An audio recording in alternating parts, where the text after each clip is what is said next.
Yo, halo guys, sebelum gua lanjutin ke pembahasannya, gua nggak bosen-bosen ngingetin ke kalian dulu. Yuk dukung dulu channel ini dengan pencet tombol subscribe dan loncengnya di bawah ini agar kalian tidak ketinggalan update dari channel ini. Dan juga like dan share ke kawan-kawan kalian biar di channel ini semakin dikenal banyak orang. Pastinya dukungan dari kalian sangat gua butuhin untuk ngebuat gua terus semangat dan terus update ke depannya. Oke, kalau gitu kita langsung lanjut aja ke pembahasannya.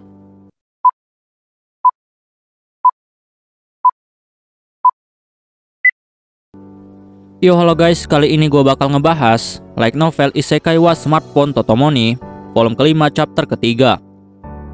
Di chapter ini bakal dibahas tentang pembangunan kerajaan Brunhild dan juga telah ditemukannya reruntuhan Babylon yang lainnya. Untuk kalian yang belum nonton chapter sebelumnya, silahkan ditonton terlebih dahulu. Setelah beberapa minggu telah berlalu, Toya pun lalu memeriksa pembangunan rumah-rumah dan juga toko-toko yang mulai dibangun di kerajaan Brunhild. Dan tugas ini diberikan oleh Toya kepada Naito, yang dulunya adalah salah satu dari 4 raja surgawi dari klan Takeda. Dan saat Toya melihat pembangunan itu, dia pun menjadi sangat terkejut. Karena Toya awalnya berpikir bahwa bangunan dan juga toko-toko akan dibangun dengan gaya Isen.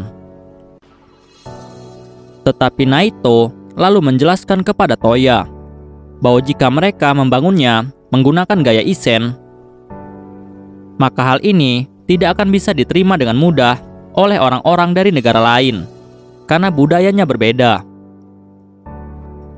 Sehingga semua bangunan di sini dibangun dengan gaya Belfast dan juga gaya Regulus, yaitu dengan menggunakan batu bata. Dan saat ini, bangunan yang telah selesai dibangun adalah kafe, toko sepeda, toko baju besi, dan juga toko umum.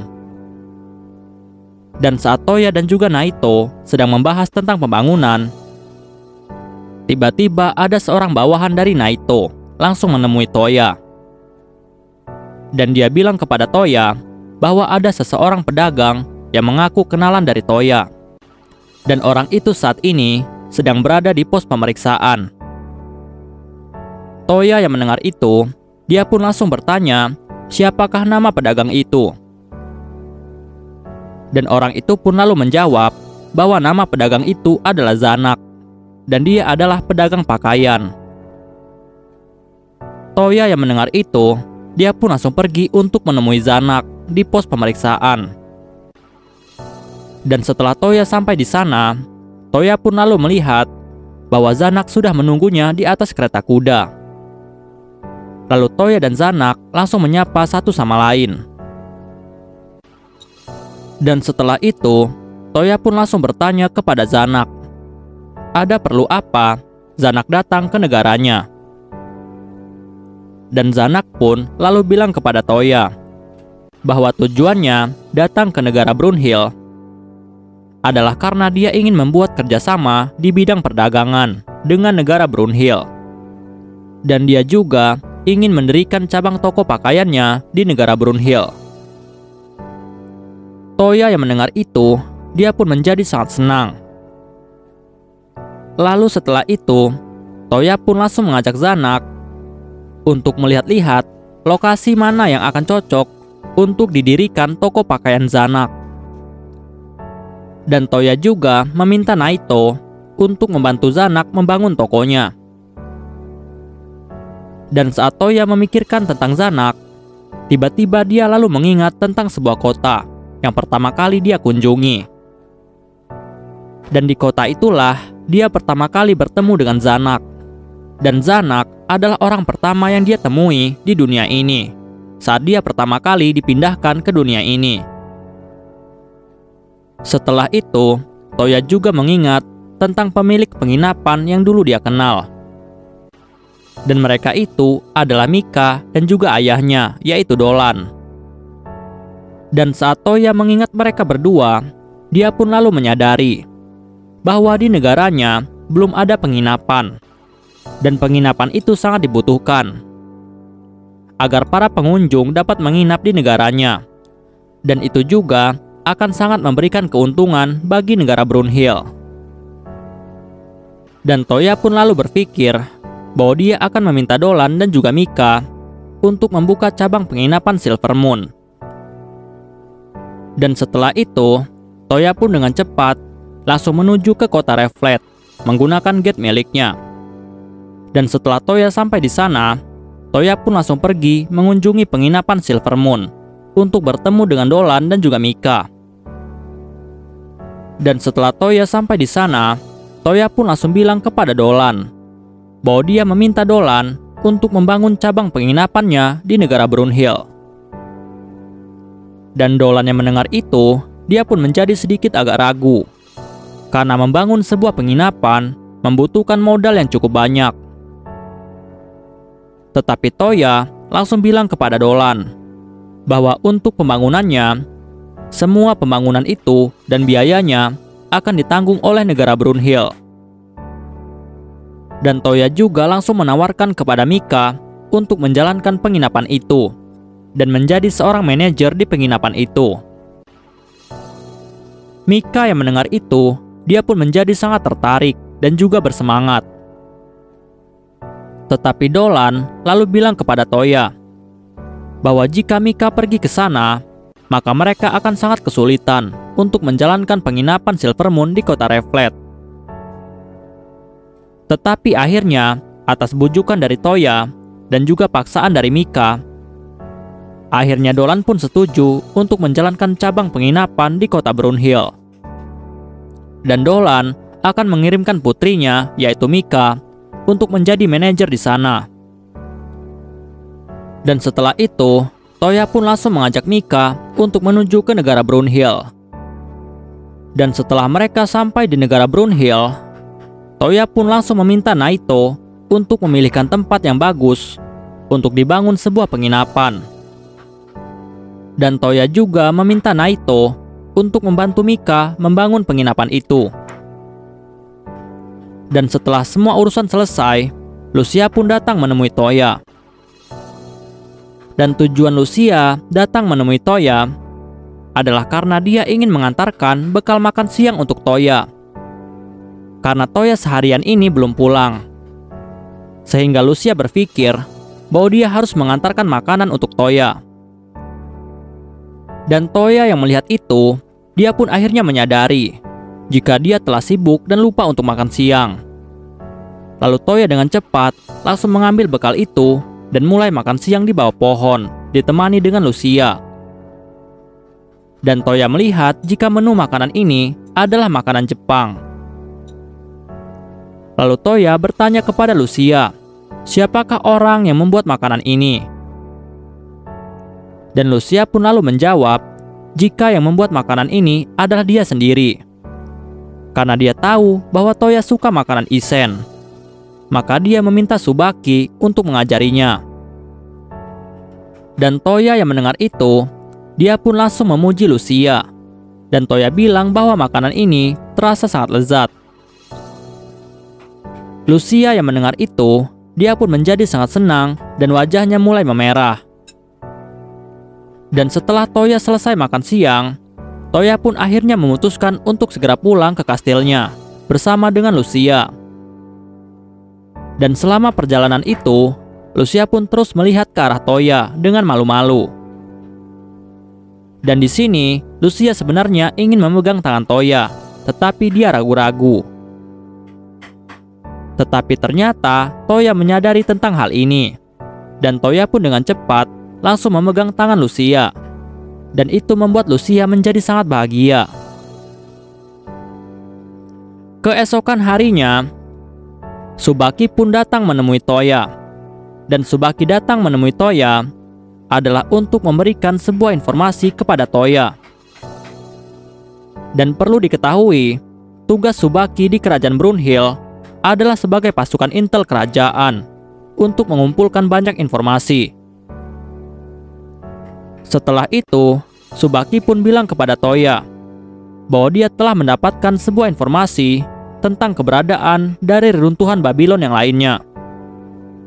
Dan reruntuhan itu terletak di wilayah Kerajaan Elfrau. Kerajaan Elfrau adalah suatu kerajaan yang memiliki wilayah yang sangat dingin.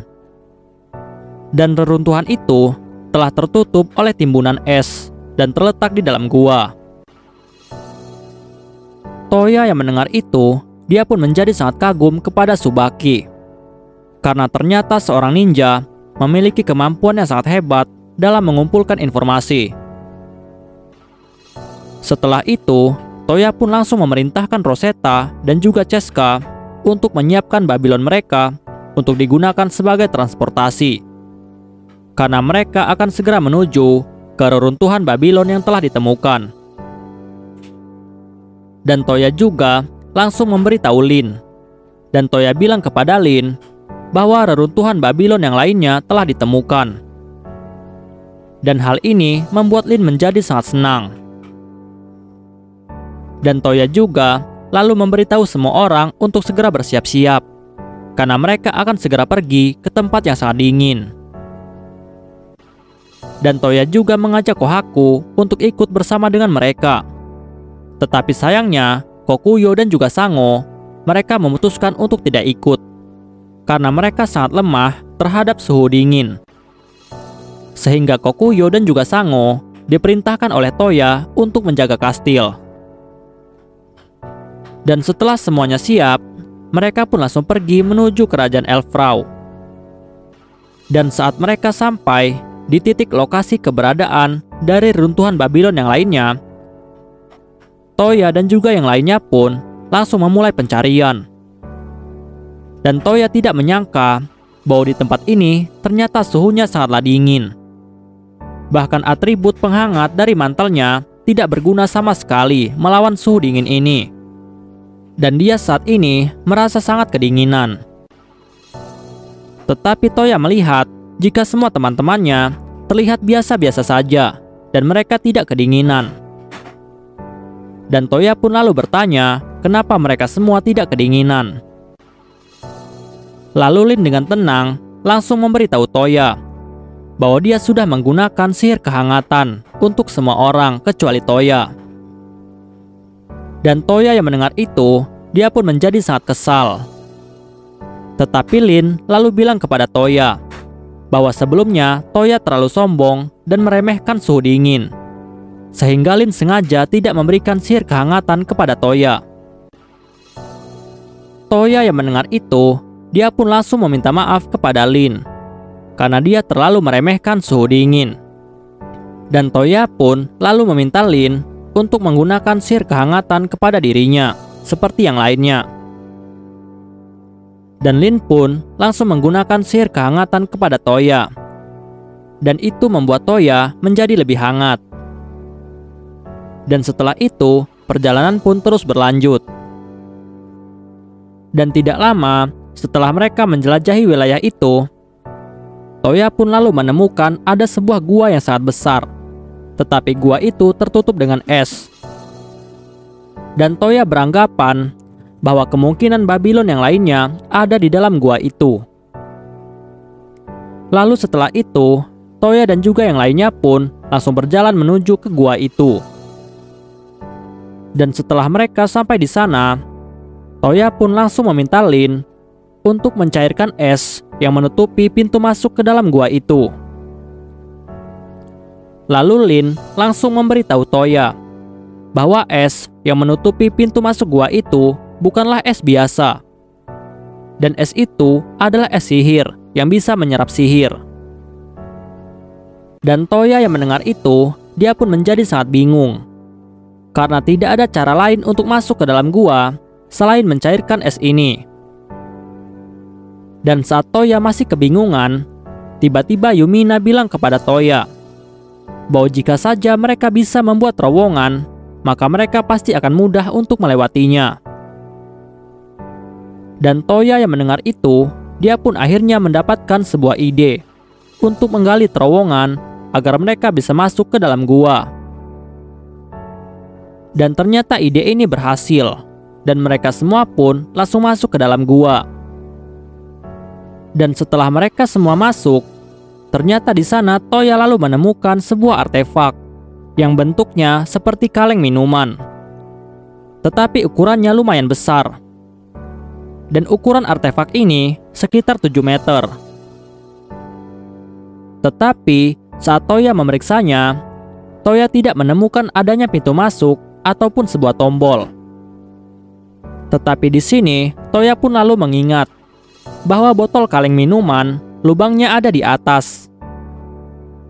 Dan saat Toya ke atas, ternyata benar di atas ada sebuah lingkaran sihir. Dan Toya beranggapan bahwa untuk masuk ke dalam, maka dia harus melewati lingkaran sihir itu. Tetapi di sini, orang yang bisa mengaktifkan lingkaran sihir itu hanyalah seseorang yang menguasai 6 sihir elemen. Dan tentu saja, satu-satunya orang yang bisa menguasai 6 sihir elemen hanyalah Toya. Jadi intinya, hanya Toya lah yang bisa masuk ke dalam sini. Setelah itu, Toya pun langsung menyalurkan 6 sihir elemen miliknya. Dan tidak lama, lingkaran sihir pun mulai aktif dan bercahaya. Dan dalam sekejap, Toya pun langsung diteleportasi ke suatu tempat. Dan tidak lama, Toya pun akhirnya sampai di suatu tempat yang sangat asing. Dan Toya melihat di sekitarnya banyak sekali pepohonan yang sangat indah, dan juga langit biru yang sangat cerah. Dan Toya sangat tahu bahwa dia saat ini sudah ada di dalam reruntuhan Babylon. Dan Toya berharap jika reruntuhan kali ini adalah Babylon gudang atau perpustakaan, karena mereka sangat membutuhkan 2 Babylon ini. Dan tidak lama, datanglah penjaga dari Babylon ini yang memiliki kulit putih dan juga rambut yang berwarna merah.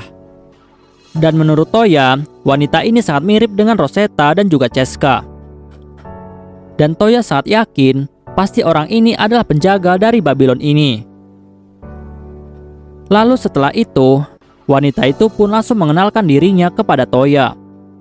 Dan wanita itu bilang kepada Toya bahwa namanya adalah Bellflora.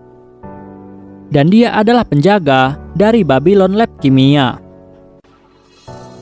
Dan Toya yang mendengar itu, dia pun akhirnya tahu jika reruntuhan Babylon ini adalah Babylon Lab Kimia.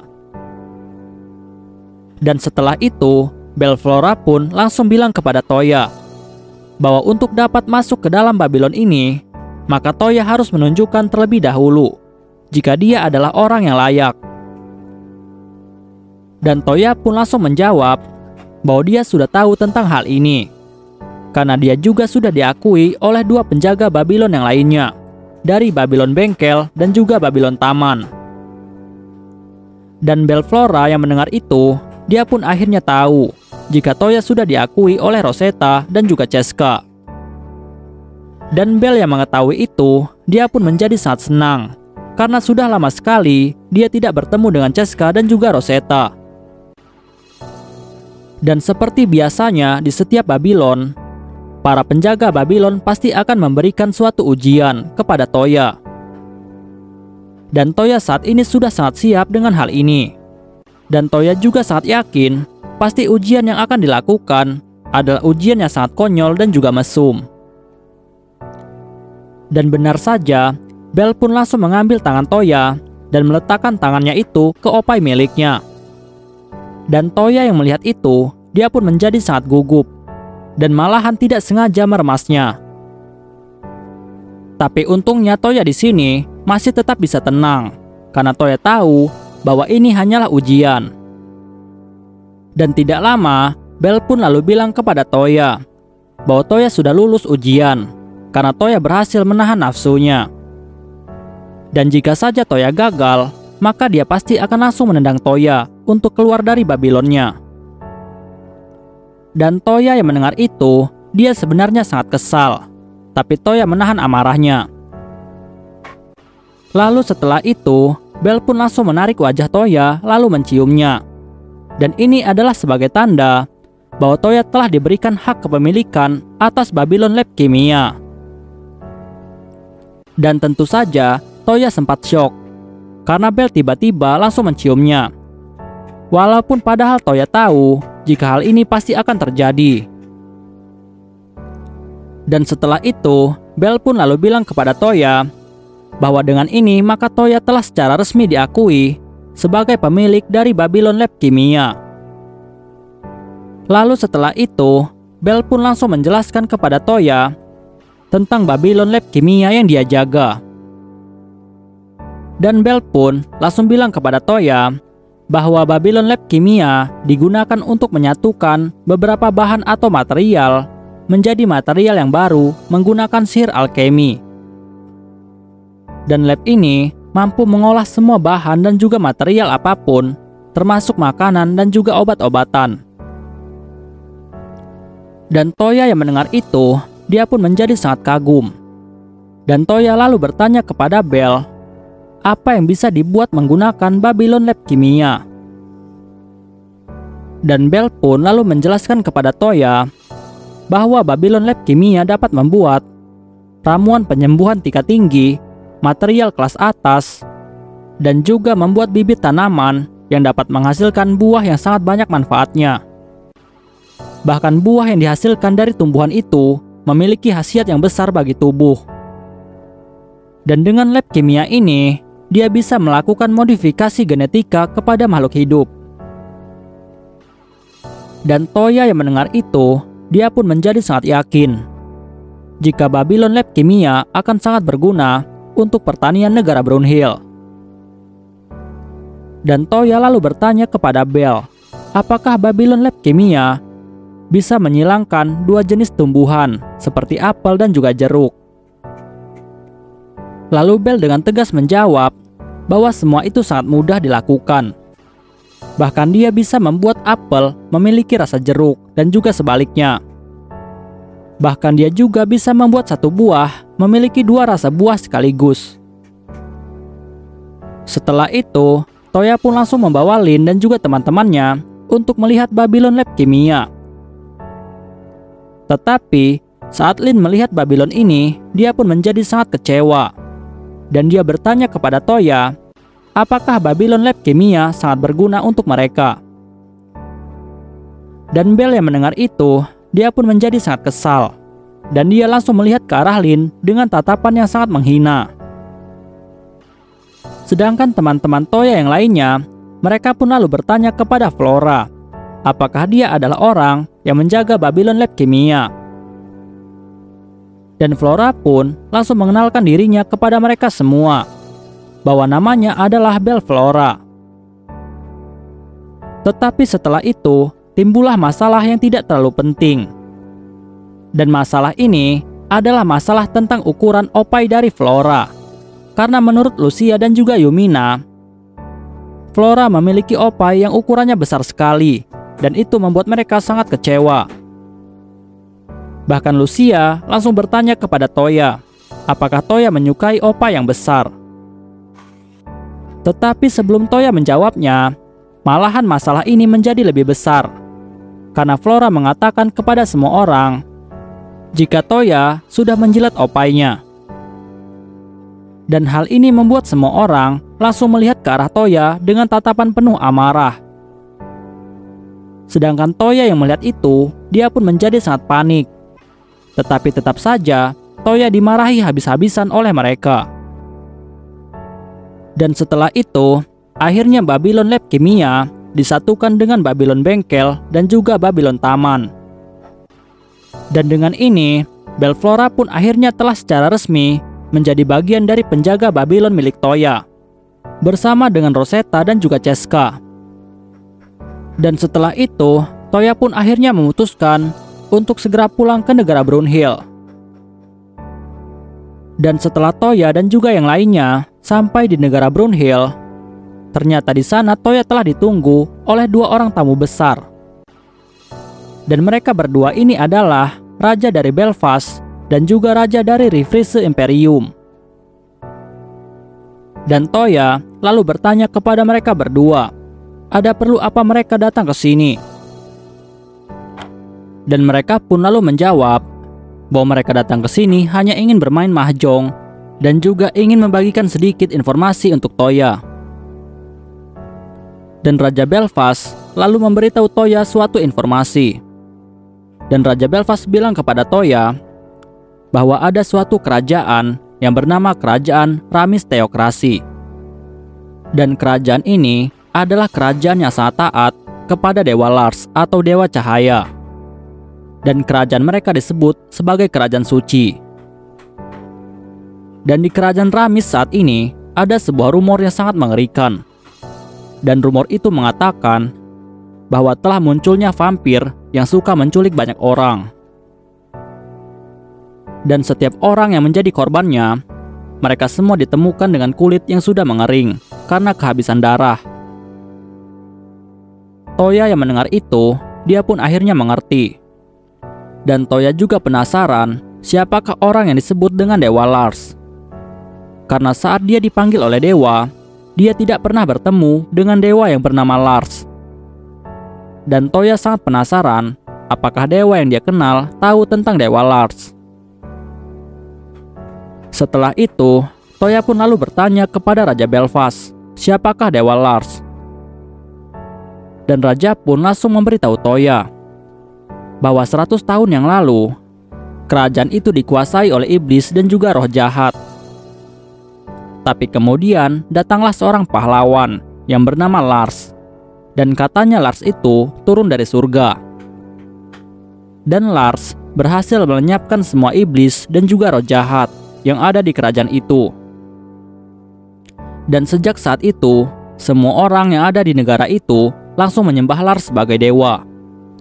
Dan mereka menyebutnya Lars si Dewa Cahaya. Dan akhirnya terciptalah sebuah kerajaan yang bernama Kerajaan Ramis Theocracy. Dan Toya yang mendengar itu, dia pun menjadi semakin penasaran tentang Dewa Lars ini. Dan dia tidak yakin apakah dewa yang dia kenal tahu tentang Dewa Lars. Lalu Raja Belfast langsung memberitahu Toya bahwa pemimpin tertinggi dari negara itu adalah seorang paus.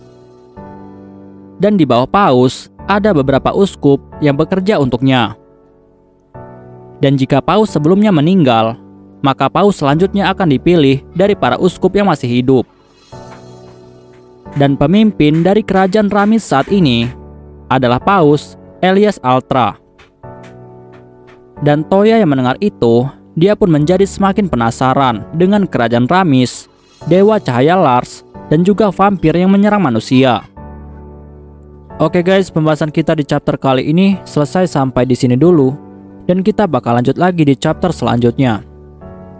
Gua nggak bosan-bosan ingetin ke kalian untuk dukung channel ini dengan pencet tombol subscribe, like, share ke kawan-kawan kalian, biar channel ini semakin dikenal banyak orang. Dan untuk kalian yang ingin mendukung channel ini dengan berdonasi, silahkan cek link donasinya yang ada di deskripsi. Oke guys, see you next time. Bye-bye.